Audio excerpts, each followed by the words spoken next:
someone, he said, mobs are coming and the area is on fire. Told me to run at once if you want to save your life.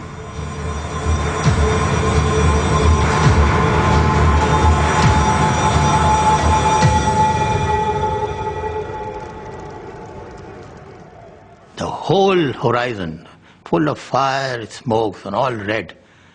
It was such a sad, sad, sad moment for my life. Seeing Lahore, which is such a beautiful city, it was all burning. I have done what I can in drawing the line to eliminate any avoidable cutting of railway communications and of river systems, which are... On August 9th, Radcliffe had finished drawing up the border, but Mountbatten decided to keep the new boundary a secret until after independence, so the British wouldn't be blamed for any ensuing violence. The delay prolonged the uncertainty, and some believe it increased the loss of life. Signed, Cyril Radcliffe.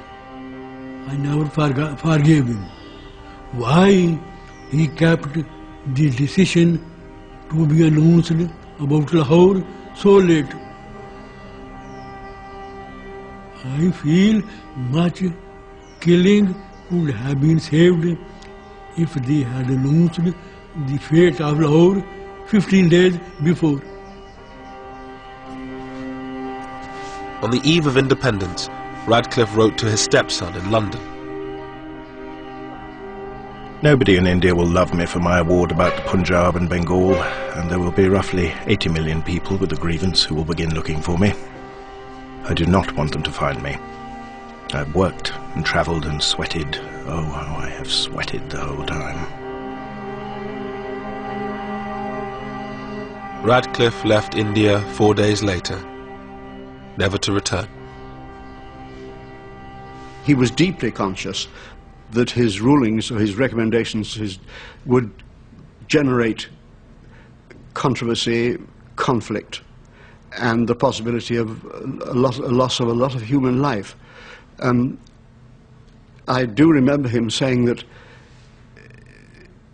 any solution, any drawing of the line would have done that.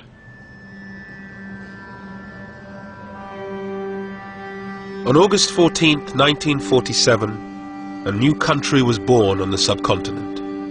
Jinnah's dream of a Muslim homeland became a reality in Pakistan.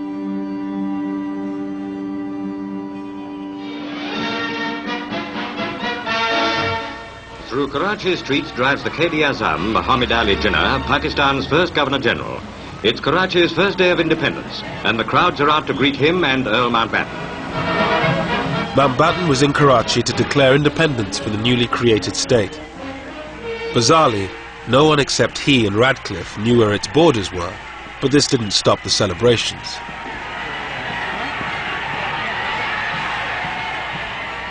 It never occurred to us that the Muslims of India will ever see the emergence of a sovereign, independent country, which they could call their own, you see.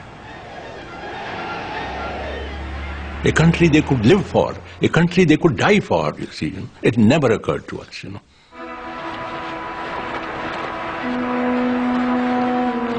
The next day it was the turn of India to celebrate.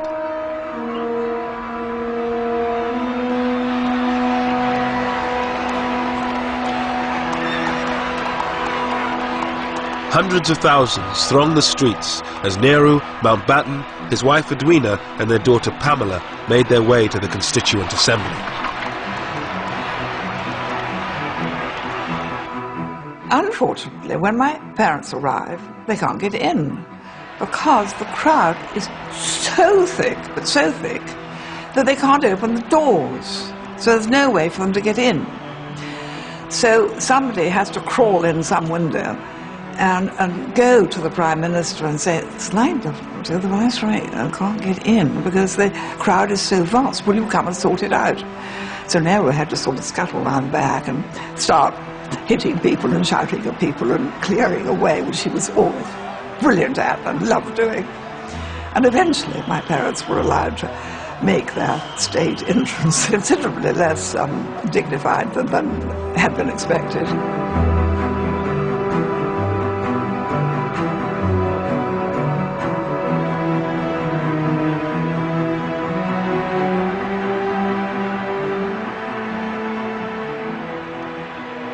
Well, you must remember that whatever the tragedy of partition, there are other aspects to it, and it was an exhilarating occasion. There were millions of people out on the street celebrating. For my uncle and for his colleagues, it was the realization, though not in whole but in part, of their lifelong dream, the cause to which they had given their entire lives. And here it was, Indian independence. But not everyone was celebrating. Gandhi, who for decades had struggled for a united independent India, lay fasting in Calcutta. His disciple Ashoka Gupta was with him. He was a disappointed man. He was a man in distress. And he found that whoever people went with him to start with, now are deserting him. The desertion by other leaders, I think, hurt him very much. He wanted to die. His attitude was, let me die.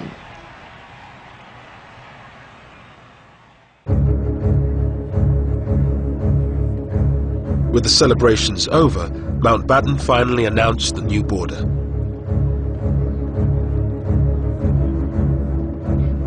It sliced through the previously united provinces of Bengal and Punjab.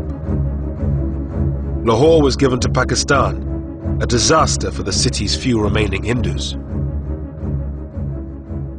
We were dejected and we were so sorry because, see, those Hindus, by that time, Hindus had realized that it would not be possible for them to stay in Pakistan.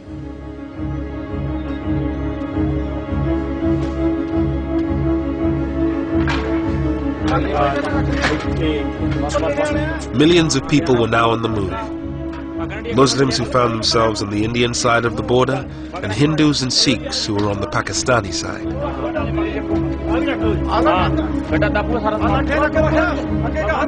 They packed their belongings onto bullock carts and left the villages they had lived in for generations.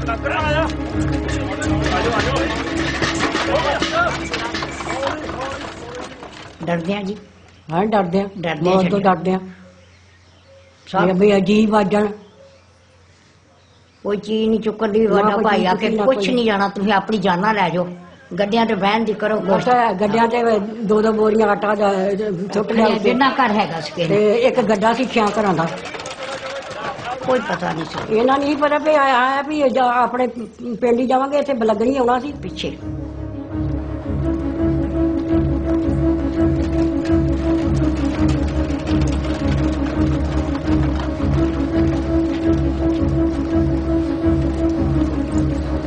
The refugees formed human caravans called kafilas.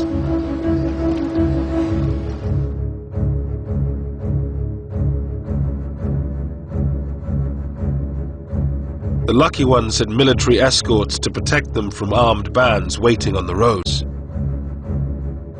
The first major refugee movement, the biggest concentration, was about a 50 miles long column of over 200,000 people was moved, and I was escorting it from Jalandhar onwards up to the Pakistan border.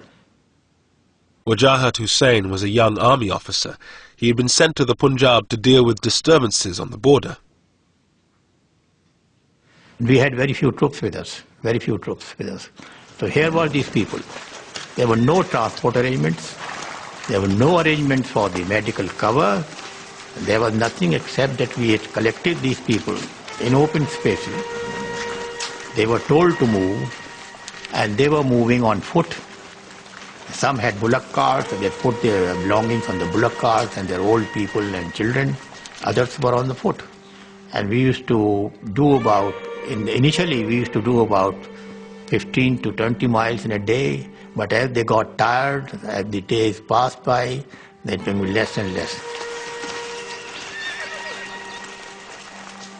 Military ਆਉਂਦੀ ਰਹੀ ਅੱਗੇ ਪਿੱਛੇ ਪਿੱਛੇ ਅਸੀਂ ਨਾਲ ਨਾਲ ਦੋ ਤਿੰਨ ਮੌਤਾਂ ਵੀ ਸਾਡੀਆਂ ਉੱਥੇ ਰੋਕੇ ਆ ਕੇ ਹੋ ਗਈਆਂ ਹੈਗਾ ਹੋ ਗਿਆ ਬਿਮਾਰੀ ਪੈ ਗਈ ਬਹੁਤ ਜ਼ਿਆਦੀ ਬੜੀ ਮੁਸੀਬਤ ਸੀ ਜਿੱਥੇ ਫਿਰ ਕਾਬਲਾ ਖਲਾ ਨੇਰ ਪੈ ਨੇਰੀ ਪਾ ਜਹਾਜ਼ਾਂ 'ਚ ਵੀ ਰੋਟੀਆਂ ਸਾਨੂੰ ਇਸ ਤਰ੍ਹਾਂ ਬਾਹਰ ਪੈ ਜਾਣਾ ਉੱਥੇ ਕਾਬਲਾ ਕਰਨਾ ਤੇ ਕੋਈ ਜੇ ਪੱਕੀਆਂ ਤੇ ਪੱਕੀਆਂ ਨਹੀਂ ਪੱਕੀਆਂ ਨਹੀਂ ਪੱਕੀਆਂ ਨਹੀਂ ਪਾਣੀ ਗੰਦੇ ਪੀਤੇ ਪਤਾ ਨਾ ਇਹ ਤਾਂ ਝੋਨੇ ਲੱਗੇ ਝੋਨਿਆਂ ਵਿੱਚੋਂ ਆਇਆ ਕਰਕੇ ਤੇ ਪਾਣੀ ਪੀਣਾ. Throughout August and September, the columns of refugees grew and grew, from hundreds of thousands to millions. Well, you imagine 2 million people on one road virtually, and it's just a seething mass of people trying to get water, trying to call in. Wells were poisoned, trying to find food, trying to cope, trying to cook, women having children. It's awful, awful things.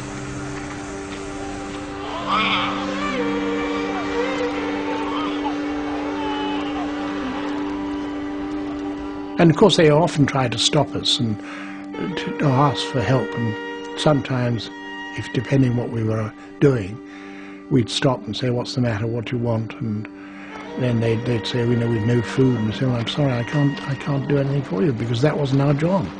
We just didn't have any food to give them.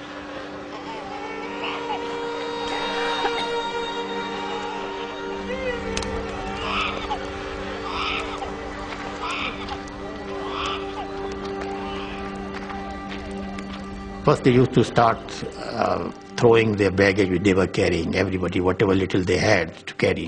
And after 3-4 days, they used to gradually drop. And then they were left with just the clothes shattered, tattered. And lastly, the mothers leaving their small babies. That was our biggest problem. And there were these crawling babies, and on the side of the road with these thousands and thousands of people just moving. It was a terrible sight, terrible sight.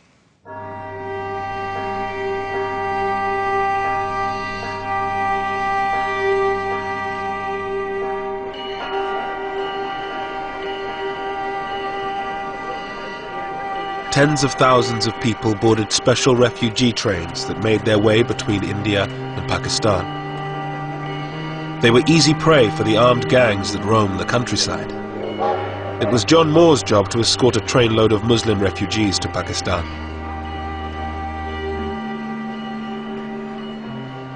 It wasn't a train, it was just a lot of coal wagons, steel coal wagons, and this of course is August, which is pretty hot. And we loaded up these wretched refugees.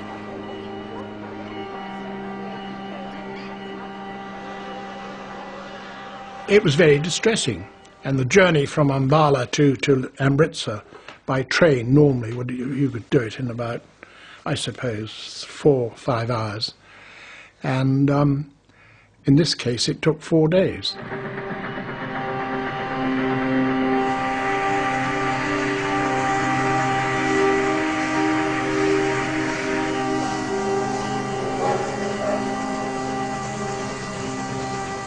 There was no water, very little water on the way. We had our own supplies of water for the 3 platoons, but we had a job to do, and we couldn't help them.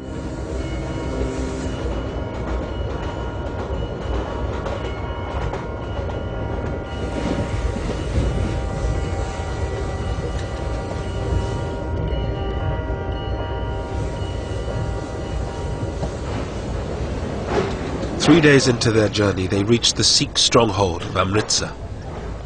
Just 14 miles from the border, they were forced to stop to pick up water. The station had been taken over by hundreds of armed Sikhs. Amritsar station was crawling with, it was packed, it was like sardines, right across, not just the platforms, but across the tracks.